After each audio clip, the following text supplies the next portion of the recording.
Despite all the political and parental controversy, I love Grand Theft Auto. It's one of those sandbox type of games where the designers create a virtual playground, stock it with cars, guns, people, and things to do, then gives you the freedom to live out a fantasy life of crime. And despite what senators and soccer moms would have you believe, GTA is no more a recruitment tool for the mob than America's army is for the military. The GTA has been around for years on numerous systems, getting its start as a 2D, top-down driving and pedestrian shooter. The franchise really took off when GTA 3 appeared on the PS2 back in 2001, which was followed by Vice City in 2002, and most recently, San Andreas. The game even managed to make its way to the GBA in late 2004, proving that the franchise could return to its 2D roots and still entertain a whole new generation of gamers. But what happens when Sony creates a handheld system that is just as powerful as a console? The answer is quite simply Grand Theft Auto Liberty City Stories. For me, GTA peaked with Vice City. I simply couldn't immerse myself into the thick urban culture of San Andreas. But Liberty City Stories returns us to the glory days of GTA 3 and organized crime. Everything we loved about that game is perfectly recreated on the handheld, and now we get to explore Liberty City with a new hero, new characters, and a few old favorites. Playing Liberty City Stories was like moving away and then coming back home after 4 years. You'll start driving around town and vaguely remember that strip club is 2 blocks ahead on the right, or you'll pull out of the driveway from the Cliffside Estate and instinctively know that if you turn left, right, you'll be at 8 Balls Garage. Of course, having too much knowledge can work against you. I remember trying to lose the cops by driving down an alley I knew had a bribe icon in it, but it was no longer there. And don't even think for a minute that any of those 100 hidden packages are still in their same spots. The events of this game actually take place before those in GTA 3, so not only are things notably different, you'll get to see several areas of the city in various states of construction, areas that were completely built in GTA 3. All 3 islands are still recreated in full and stunning detail, down to building interiors, back alleys, warehouses, docks, and crime lord mansions. I was sure there were going to be some compromises with this title, but the wizards at Rockstar have managed to pack in, from what I can tell, the entire city and stream it in such a way that the only load screens you will see are going in and out of missions and a slight 3-5 second hiccup when moving between the 3 islands. Even the limited controls of the PSP were surprisingly intuitive, and I didn't even miss the lack of the second analog stick. Driving was fluid and realistic enough in its traditional arcade style, and even traction was taken into account for the frequent downpours. There are more than 70 vehicles in LCS, ranging from trucks to bikes and even speedboats. They all exhibit unique and somewhat realistic handling, making them useful in their own certain situations. The game world runs like a clock, or rather on an accelerated night and day cycle, with minutes passing by like seconds. I had occasion to park along the beach around 4 p.m. and watch as the sun slowly set behind the distant mountains. The sky turned various shades of orange and pink, and a lens flare even popped out as the sun rested beyond the horizon. About 6 p.m., the streetlights all turned on, casting their own individual glows. And don't be surprised to find that several places of business maintain realistic business hours and can only be visited at specific times. If you don't like the weather or the time of day, simply go to your safe house and save your game to advance the game clock several hours. This trip through Liberty City puts you in the role of Tony Cipriani, a member of the Leone crime family under the cruel yet fair rule of Don Salvatore. As always, the game is divided up into free time, where you can explore the available parts of the map doing your own thing, or at any time head to one of the markers on the map and take on an assignment. Assignments run the gamut from collecting money from deadbeat hookers to driving the getaway car for some fellow criminals and dozens of others. Missions come from a variety of sources, including JD, the sleazy owner of the strip club in the red light district, Vince, Salvatore himself, and even Tony's mom, with some of the funniest cutscenes in the game. Donald Love is also back for this game, and we get to see him in a time where he is even darker and more evil than we previously knew him. You generally have 2 or 3 options for assignments, and some require you to dress for the job, so you might have to go home and change into a suit or out of one, depending on who your employer is that day. Of course, it's a good idea to save between missions, since you cannot save while a mission is in progress, but it's also impossible to lose this game. Death puts you at the front door of the hospital minus medical fees, and getting busted puts you at the front door of the police station minus bail money and all your weapons.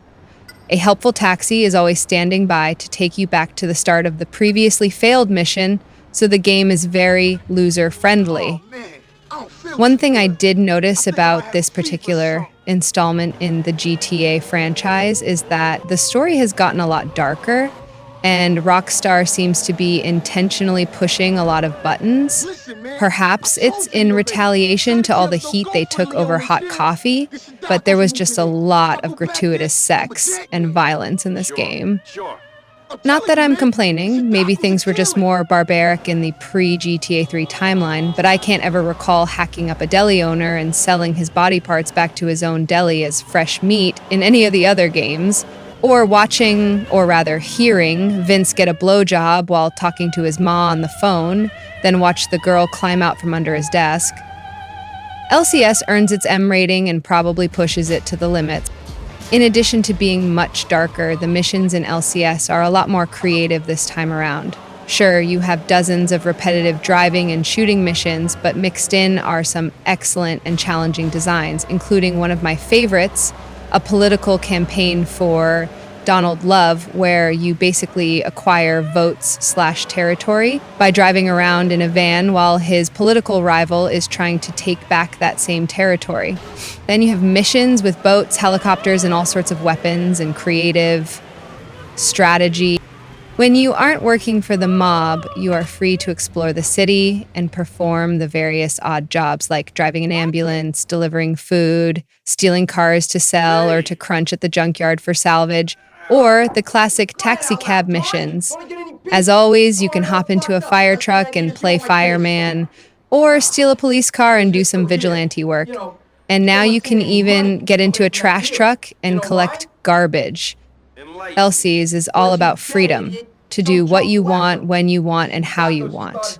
Smart gamers can probably think up a few ways to complete missions that even Rockstar might not have counted on. The difficulty is not entirely balanced.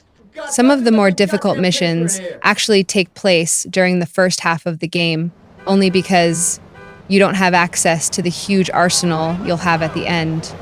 There was one mission where I was fighting off what seemed to be an endless stream of assassins that were swarming my mom's apartment. They would arrive 2 at a time in black sedans, taxis, trucks, and even solo on motorcycles. The mission starts by putting you in a courtyard with a shotgun and only one entrance to cover. But the killers are smart and will wait for you to come out. And while it is entirely possible to complete this mission with gunfire, most players will find it infinitely easier to blast their way to a car and drive over the 10-15 men in black. In fact, after failing the mission the first few times, I ended up parking a truck near the exit for easy access. There is a disturbing lack of bribe icons in Liberty City, and you'll find yourself visiting the paint and spray a lot more now. Most of the earlier missions require you to lose the cops, which always means a trip to the garage for fresh paint.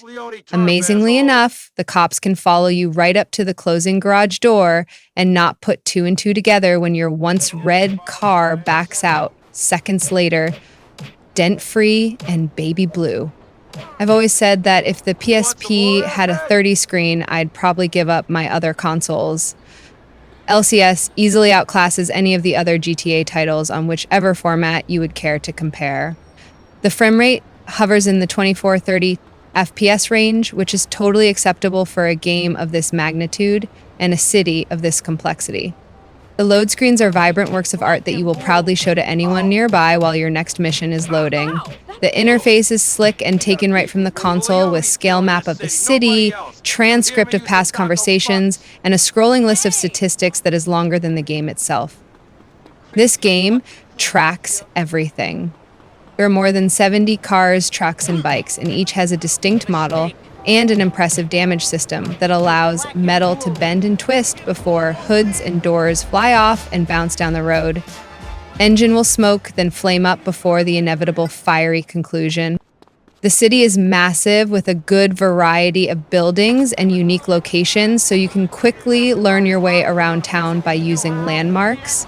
It helps to know where that alley shortcut is during a heated pursuit without having to consult the map.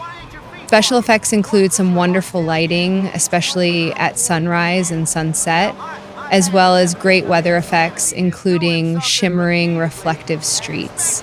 Pickups all have that special color-coded glow about them, so you can spot that wad of cash or the stray Uzi lying in the gutter.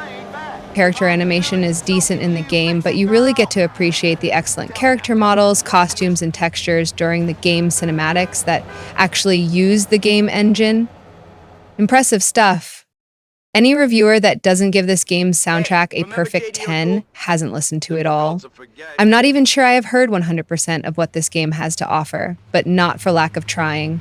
I actually jack in my PSP to my car and even my stereo at home or work and listen to the radio stations of Liberty City more than I do the real radio now. I'm listening to Flashback right now while I type this review. There are 10 radio stations to choose from every time you get into a car, or even a motorcycle. The game even goes as far as to preset the radio dial based on the ethnicity of the previous owner. Jack a sedan from a businessman, and you'll likely hear classical or opera as you speed away. Jack a ride from a brother, and jam to some reggae or hip-hop.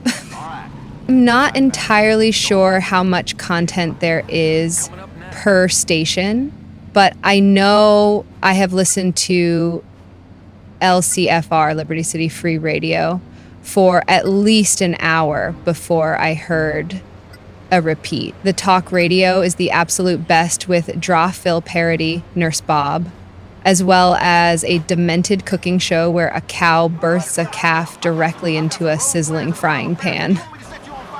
It's so tender. And my ultimate favorite, the Electron Zone, a technology show with two techno geeks who rattle off chat room abbreviations like it's everyday street slang.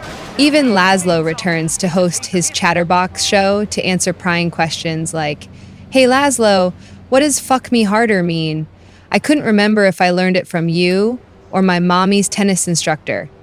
These radio shows are so well produced you'll forget you are playing a game. I was totally caught up in Nurse Bob giving out some great advice: you never hit a woman in public, that when the radio suddenly cut off and I heard a car door slam, it took me a moment to realize, after waking up my PSP screen, that some guy had just yanked Tony from the van that I had parked on a secluded beach to get away from the city noise. 2 barrels in the chest and a dead punk later, I was back to listening to more talk radio.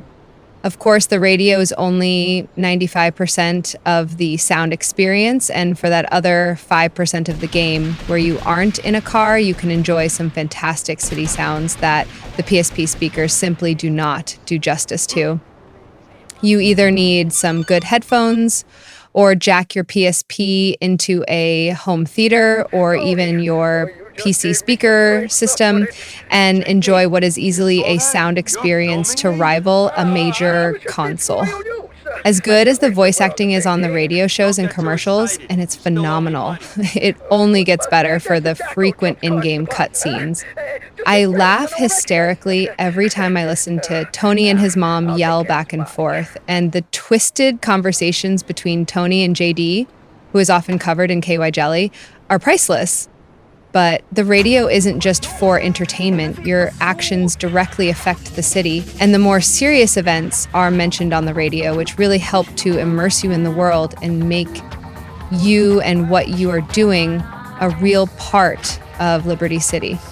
LCS is easily the best sounding game in the PSP library at this time, and it's the first game that I have had running just so I could experience the sound radio, even while I wasn't playing it. What other game can you say that about on any system? There are 3 large islands, each with 4 or 5 sources of employment, and each of those will have numerous assignments of various lengths and difficulty. Each island also has 9 pastimes, ranging from the assorted odd job to RC races or real car and bike races. And don't forget about all those unique stunt jumps, rampages, and hidden packages. Let's just say that you won't be putting this game down anytime soon. Liberty City Stories packs in a whole lot of multiplayer goodness for you and up to 5 friends who have their own copy of the game.